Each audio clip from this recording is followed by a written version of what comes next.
En esta clase estudiaremos cómo realizar el mallado de nuestra estructura. En otros programas de cálculo estructurales no existen estas facilidades y se deja como una caja negra dentro del programa. Sin embargo, Robot Structural Analysis Professional nos permite crear un mallado personal y refinado dependiendo del uso de nuestra estructura. Si hacemos clic sobre este botón, el botón de mallas para elementos finitos, se desplegará esta otra barra de herramientas. Como podemos observar, tiene varios botones que nos ayudan a realizar el mallado. El que por ahora nos interesa es este botón de opciones de la malla. Cuando no tenemos ningún elemento seleccionado, entonces él va a aplicar estas opciones para toda la estructura. Así que le decimos que sí y nos lleva a esta ventana opciones de mallado. Como podemos observar, hay varios tipos de mallado que puede utilizar Robot para realizar el modelaje por elementos finitos.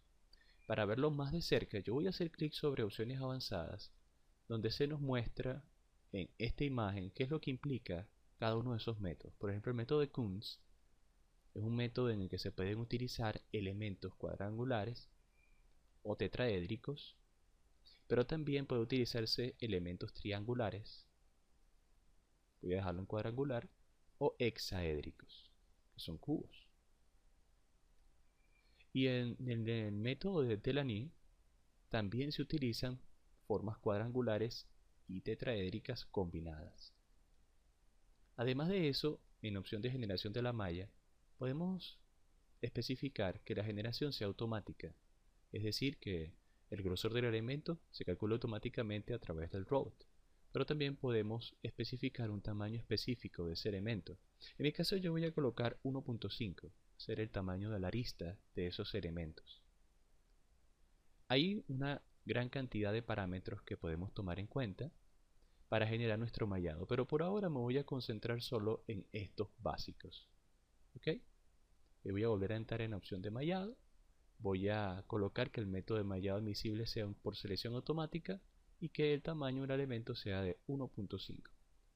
Con estos dos parámetros seleccionados, voy a clic sobre OK y ahora voy a dirigirme hacia este botón, generar el modelo de cálculo.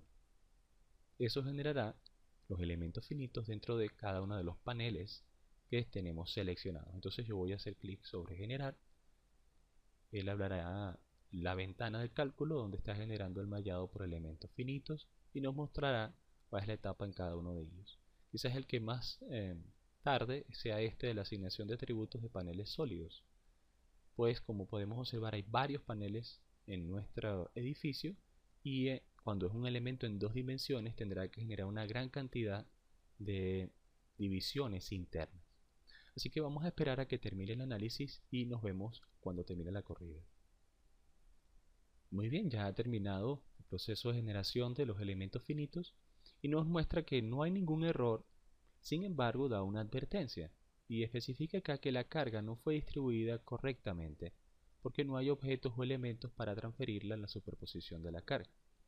¿Qué quiere decir esto? Si nosotros hacemos clic sobre esta advertencia, nos mostrará en azul los elementos que están teniendo ese problema en específico.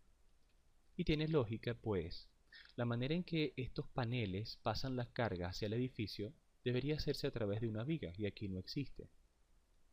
Entonces él está diciendo que quizás si colocáramos un elemento longitudinal a lo largo de todos estos paneles, la carga sería distribuida correctamente. Sin embargo, eso es una advertencia que no implica un error en el cálculo. Quedará a criterio nuestro personal si agregamos o no esos elementos. Muy bien. Ahora fíjense, él ha generado para los elementos que van a transmitir carga y van a aportar rigidez una red de elementos finitos con los parámetros que nosotros hemos especificado previamente. Noten que los muros inferiores tienen el mallado, pero ¿qué ocurre con estos paneles donde hemos aplicado la carga de viento? Bueno, ellos no tienen o no se les ha generado una división por elementos finitos. Y la razón es que ellos no aportan rigidez al edificio.